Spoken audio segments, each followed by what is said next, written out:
May kawang gawa ka ba? Ang sabi sa 1 Timothy 6 verse 18, utusan mo silang gumawa ng mabuti at magpakayaman sa mabubuting gawa, maging bukas palad at matulungin sa kapwa. We should develop personal charity and exercise good works. When people do good things to the weak, sa needy, at sa poor o sa mahihirap, a miracle happens in their hearts. Their spirituality develops more sensitive as a result of their obedience sa Panginoon in doing good works.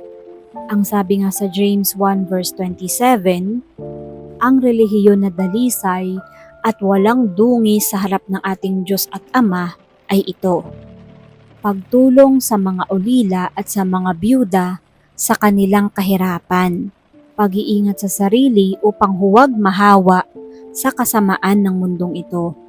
Pag sinabing relihiyoso ang isang tao, ang tanong dyan ay, mayroon ba siyang mga kawang gawa?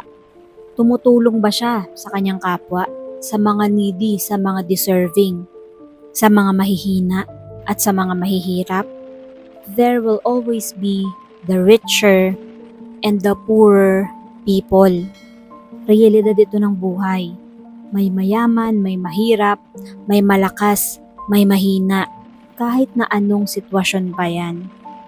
Kasi daw yung pure religion ay hindi yung fasting o ang pagsali sa mga grand religious activities, kundi yung iyong personal and quiet work for the needy. Yung hindi na kailangang i-post sa social media. Kasi 'di ba ngayon ang sinasabi ng millennials, kapag walang photo, walang video, it didn't happen.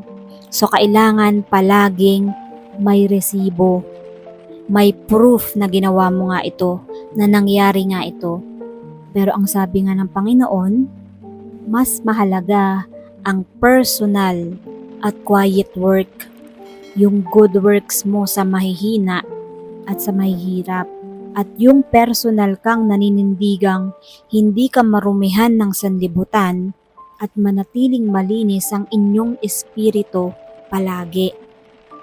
Although paulit-ulit nating sinasabi na walang perfect, walang holy, at yung good works natin basahan lang yan sa harap ng Panginoon. But still, ginagawa pa rin natin bilang pagsunod sa example ni Jesus Christ. That is religion that is defiled before God. Hindi mahalaga sa Panginoon yung in grande. Minsan nga kung ano pa yung simple at hindi mo pinaglalantaran o pinagkakalandakan, doon pa mas nabibless ang Panginoon. At kung ginagawa natin ang lahat ng ito, we will be able to develop a personal morality that will sometimes go against what is considered acceptable. Di ba ngayon uso na yung cancel culture? May mga pangyayari na hindi naman talaga ka-cancel-cancel, pero kinakancel ng iba dahil feeling nila sila ang tama at yung kinakancel nila ay mali, without even thinking na baka may katwiran din siya. Pakinggan natin, basahin natin, baka naman ito ang ibig niyang sabihin. Let's not quick to judge. Kailangan nag-iisip tayo. Hindi porke majority, yun na yung tama. Doon na tayo susunod.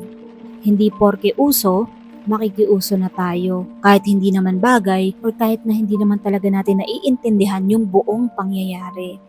At hindi naman porke ikaw lang ang gumagawa nun at lahat ng tao sa paligid mo sinasabing mali yun, mali ka na nga. Pray for it. Kung alam mo na para sa Panginoon ang mga ginagawa mo, without ill intentions, or yung intention mo ay mabuti, tama yan sa paningin ng Panginoon. Don't think too much kung ano yung iisipin ng ibang tao. If you do what you do for Jesus, alam mong para yun sa ikabubuti mo at ng mga tao sa paligid mo. Minsan may mga ginagawa tayo na hindi acceptable sa paningin ng iba.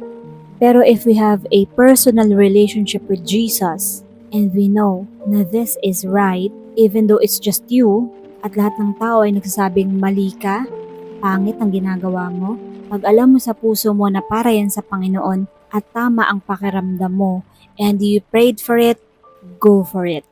Even though it's going against what is considered acceptable ng mga tao or kung ano pa yung sinasabi nilang mas tama. Listen to Jesus, listen to your heart, and to your wisdom.